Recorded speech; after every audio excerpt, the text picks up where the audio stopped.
A very good afternoon. It's the 1st of May 2023. So much is happening in the country. Before we take a look at the stories that we've got for you this afternoon in detail, let's take a look at the headlines. Crowds from across the country flock to May Day rallies in Colombo and Kandy. Special traffic plan and security plan in place in areas where Labour Day rallies and meetings are held.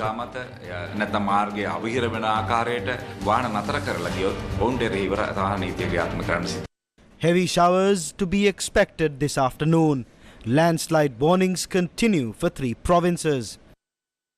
Nurses across England strike in biggest walkout so far.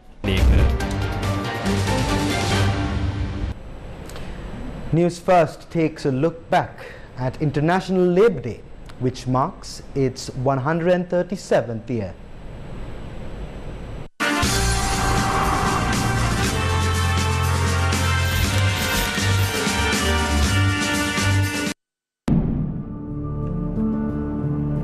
Today marks the 137th International Labour Day, a day to recognize and celebrate the contributions of workers around the world. 137 years ago, on the 1st of May 1886, a group of workers in Chicago gathered to demand an 8-hour workday.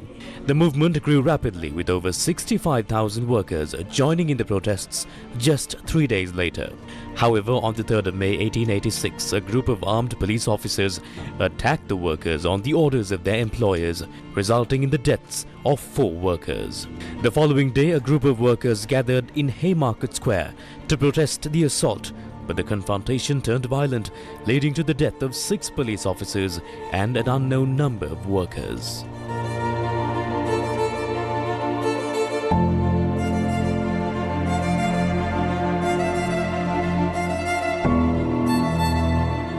As a result of the incident, 8 Labour leaders, including Augustus Spies, Albert Parsons, Adolph Fisher, George Engel, Samuel Fielden, Louis Ling, Michael Schwab, and Oscar Neebe, were arrested and prosecuted. Neebe was sentenced to 15 years in prison, while Fielden and Schwab received life sentences. The other 5 leaders were hanged. In 1889, the International Labour Organization declared that labourers who fought for an 8-hour workday should be remembered forever. As a result, the 1st of May was declared as the International Labour Day, or May Day. Today we honour the sacrifices made by workers in the past and present, and recognise the importance of fair wages, safe working conditions, and workers' rights.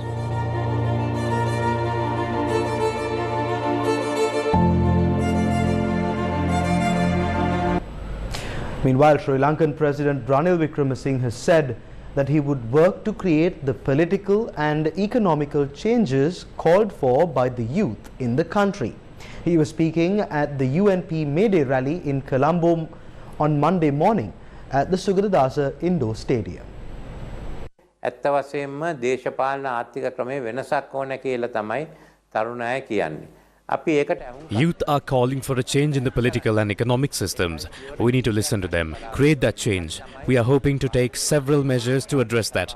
First is to appoint 5 members to the Parliament Select Committee and sectoral oversight committees, and we hope to complete the appointments in May. We will also present the draft on the Jana Sabha or the People's Council to Parliament. From there, let's agree to build a new economy, new constitution, and move forward. Therefore, I appeal from all in the UNP to engage in this new journey. We need to look at the future, and I appeal all to join this program, especially the trade unions and other movements. මම එක්සත් ජාතික පක්ෂයේ සියලු දෙනාගෙන් ඉල්ලා සිටින්නේ අපි මේ අලුත් ගමන ආරම්භ කරමු. දැන් අපිට තියෙන්නේ අනාගතය දිහා බලන්න. අලුතෙන් යන වැඩසටහන දිහා බලන්න. ඒකට එකතු වෙන්න කියලා මම ආරාධනා කරනවා. මේ වෘත්තීය සමිති වලට අනික් සංවිධාන වලටත් එතෙන්ට එකතු වෙන්න කියලා මම ආරාධනා කරනවා. The UNP May Day rally took place with the participation of its senior leadership under the theme to secure victory in 2048.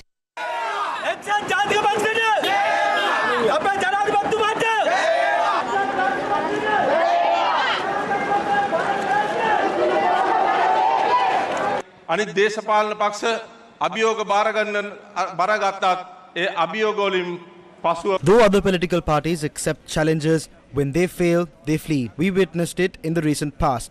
The UNP has always accepted the challenge and overcome the challenge. The people did not elect Ranil Wickremesinghe as the president. However, he did not hate on the people for doing so. He remained patient and worked for the country. In 2022, the country was bankrupt. He took up the challenge and in 3 months placed the country on the proper path, managed the economy, enforced law and order, and subjected the country to a proper form of administration. යනකොට මේ රට නිසිමකට ගෙනල්ලා ආර්ථිකය කළමනාකරණය කරලා නීතිය සාමය ක්‍රියාත්මක කරලා රට නිසි පාලනයකට යටත් කිරීමට රනිල් වික්‍රමසිංහ මහත්මයා සමත් වෙලා තියෙනවා.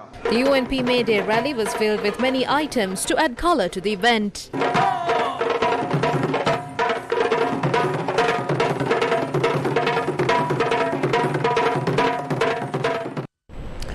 A commemoration of TB Ilangaratna, who was instrumental in declaring May Day a public holiday, was held at the Ilangaratna Memorial at Sri Uttarananda Mawatha in Colombo 3. The ceremony took place under the patronage of former President Mahinda Rajapaksa. TB Ilangaratna, who entered politics through trade union leadership, was a pioneer in the creation of the Sri Lanka Freedom Party. MP Namal Rajapaksa and others were present at the event.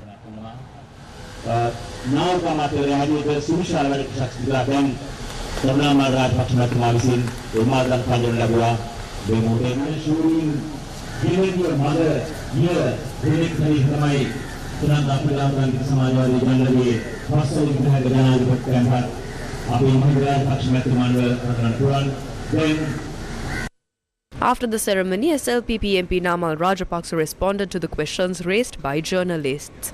We believe that the May Day rally of the SLPP can be held very successfully in the evening. It will be second to none.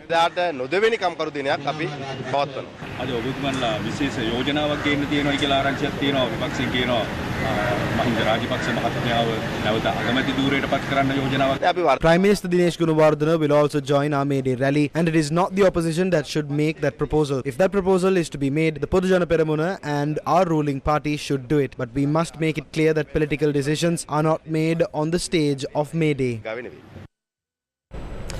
The main political parties in Sri Lanka have made arrangements to hold May Day rallies centered around Colombo and Kandy on Monday evening. The May Day rally of the Sri Lanka Podujana Peramuna will take place at the Campbell Park in Borella. Former President Mahinda Rajapaksa will chair the proceedings, and the rally will be themed Break the Barriers and Meet the Aspirations.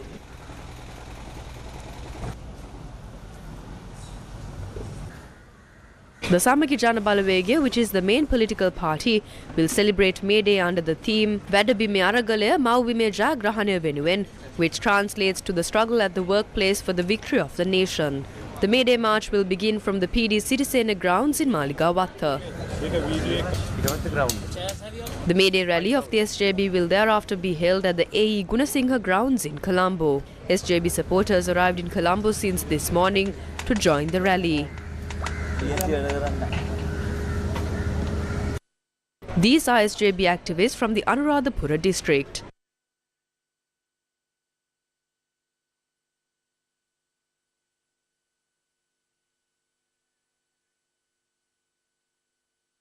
In order to protect the rights of the working people of this country and protect their workplaces, the Samagi Jana Balawegaya will gather the people of this country and join in Colombo for a real Labour Day and a working society, and to call for the draft to sell the workplace to be withdrawn.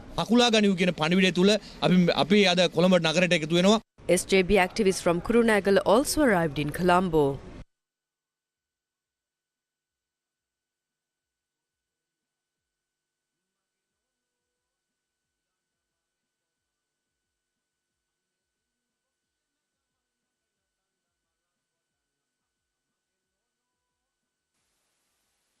The May Day march of the Janata Vimukti Peramuna will begin from the BRC grounds in Colombo, and the rally is to be held opposite the Vihara Mahadevi Park in Colombo.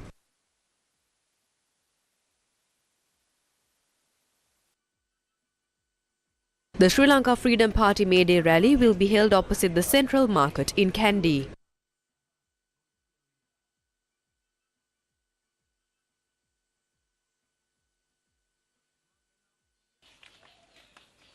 The May Day rally of the Frontline Socialist Party will be held at 2 p.m. today at the Ananda Samarkon Open Air Theatre in Nugegoda.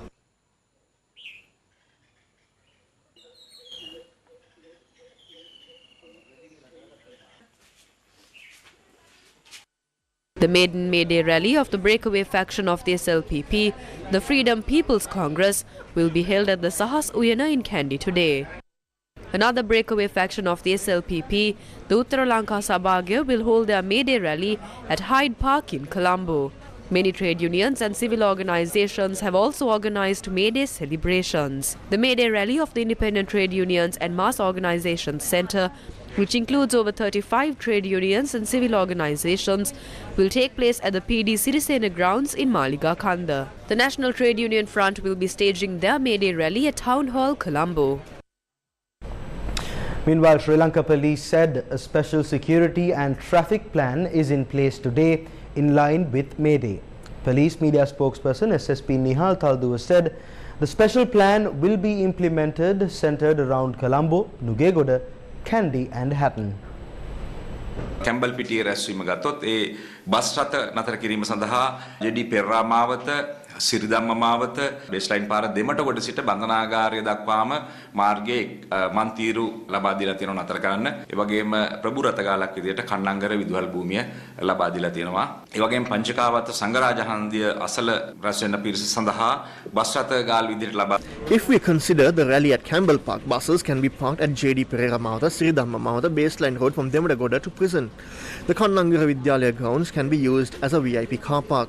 For the group gathering at Panchagawatha, buses can be parked at the Saunders private bus station and other vehicles can park along Dam Street. For those attending the rally at BRC grounds, buses can be parked along Ananda Kumaraswamy Mawatha, Nidahas Mawatha, Reed Avenue, Maitland Crescent. For the group commencing their rally from Red Cross Junction to Hyde Park, vehicles can use Vauxhall Street. Flower Road can be used by those attending the rally at Newtown Hall in Green Park. The Milton Pereira car park can be used by those attending the rally in Fort.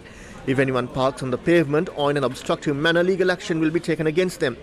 These meetings and rallies will take place in the evening. The public is advised to avoid those areas. ඔවුන්ට වාහන නතර කිරීමේ අවස්ථාව ලබා දීලා තිනවා මල්පාර. ඒ වගේම කොටුව දුම්රියපොළ ඉදිරිපිට පැවැත්වෙන රැස්වීම සඳහා ඔවුන්ට මිල්ටන් පෙරරා මාවත රථගාල ලබා දීලා තියෙනවා.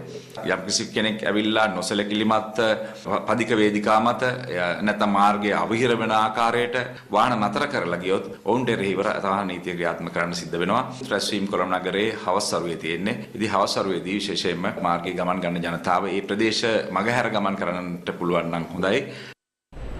Now stay with News First as we have made all preparations to bring you the updates from May Day rallies and processions that will take place from 2 p.m. on Monday. In more local news, the 30th death anniversary of President Ranasinghe Premadasa took place on Monday at the Premadasa Memorial Statue at Halsdorf, Colombo. Ranasinghe Premadasa died on the 1st of May 1993 while serving as the second executive president of Sri Lanka. The memorial was held under the auspices of leader of the opposition Sajith Premadasa, Hema Premadasa and family. Several groups including religious leaders and politicians were also present at the memorial. නමස්කාර පූර්වකව අපි සංඝං සරණාමි ဒုတိယံ පි සංඝ එතුමා He went step by step forward in his political journey with the people's popularity. He even created many development projects. He rendered an immense service to development of the country through his political abilities and strength. In general, if you think during that time when political transformations took place, he won the mandate of the people democratically. He was great enough to render his services in all forms of development, whether it's cultural, economical, religious, etc. All those services are fruitful even as of today. ඉතාමත්ම ගෞරවයෙන් සඳහන් කළ යුතු කාරණයක් වනවා. දකින්නට ලැබුණා. Former MP Mujibur Rahman paid floral tributes to the statue of the late Ranasinghe Premadasa, following which the group including the opposition leader paid their floral tributes. අපි සඳහන් කරන්නේ රණසිංහ ප්‍රේමදාස මැතිතුමා නවක දේශපාලකයින්ට මා හිතන්නේ මේ මොහොත තමයි ඒ දැක්ම දර්ශනය නිවුණ දෙමින්. එනිසා එතුමාගේ වැඩපිළිවෙල තුල අපි දකින එදා රණසිංහ ප්‍රේමදාස මැතිතුමා පැත්ත පත් වෙන විලක්කුවක් බාර ගන්නකොට Ranasinghe Premadasa never let down the people of this country at turbulent times. Even during the time of the war, he implemented projects for the development of the industrial economy. Janasavya was implemented to eradicate poverty. After 30 years of Ranasinghe Premadasa's demise, the country is bankrupt. The people of this country are left helpless. 22 million people wonder as to how we can overcome this. If Ranasinghe Premadasa was alive, the people of this country would not have to experience such devastation. However, today we unite as one, regardless of party, caste, religious, class, positions and all differences, to transform this journey into something that prospers the country.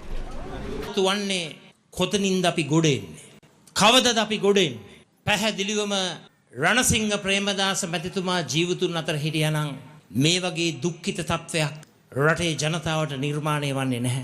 නමුත් අද අපි සියලු දෙනාම එකාමෙන් ජාති ආගම් කුලමල පන්ති පක්ෂ ගෝත්‍ර තරාතිරම් බෙහෙදෙන් තොරව එකට එකතු වෙලා මේ ලක්ෂ 220කගේම ශක්තිය සද් ජාතික ශක්තිය බවට පත් කරගෙන එකමුතුව සහෝදරත්වය සංහිඳියාව සමාදානය එකමුතු භාවය රටේ සියලු දෙනාටම සෞභාග්‍ය උදා කරවන ගමනක් බවට අපි පරිවර්තනය කරමු. A statue of the late Ranasinghe Premadasa, designed by Juliet Pereira, who worked at the Sri Lanka Broadcasting Corporation, was also presented to opposition leader Sajith Premadasa.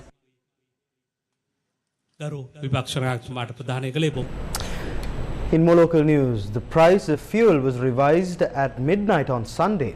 However, consumers said the price drop is not sufficient. Fuel prices were reduced with effect from midnight on Sunday. 92-octane petrol was reduced by 7 rupees to 333 rupees. 95-octane petrol was reduced by 10 rupees to 365 rupees. Auto diesel was reduced by 15 rupees to 310 rupees. Super diesel was reduced by 135 rupees to 330 rupees. However, kerosene prices were not amended. Lanka IOC also reduced its fuel prices to the CPC prices levels. Consumers expressed their comments over the price revision. The prices were increased by large amounts like 200-300 rupees, but when the prices are decreased, that revision is done with just small amounts. The prices of goods won't reduce just because fuel prices were reduced by 7 rupees. The prices should reduce by 250 rupees, at least when you compare with 2019 and 2020. We don't even feel this decrease. We have reduced the fuel consumption because we can't afford it anymore. Even though diesel prices have reduced, the prices of essential goods won't be reduced. The prices of vehicle spare parts haven't reduced. Not even the price of a biscuit packet has reduced. Even though prices of milk powder has reduced, it is not a substantial reduction, just 80 rupees. The transport prices also should be reduced. That is how the people will benefit. We would like the prices to decrease further. The government is doing a good job. 2 people died in a motor accident that took place in Horopadana. The motor accident occurred on Sunday night when a car travelling from Kapithigolava collided with 2 cows near the church in Kiulakadavala. Police said the car then lost control and crashed into a culvert. 2 individuals aged 33 and 19 died in the accident. Our correspondent said that the 33-year-old man was a military officer attached to the Bhagawatha Horana Army base. In your weather update for this afternoon, the Met Department states that showers or thunder showers will occur at several places over most parts of the island after 2 p.m.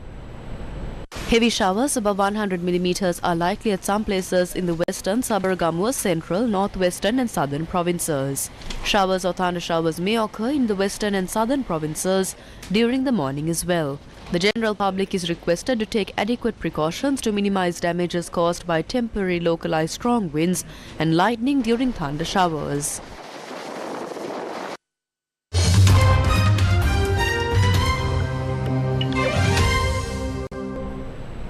In international news, nurses in England are taking part in a fresh strike in what it has described as its biggest walkout so far.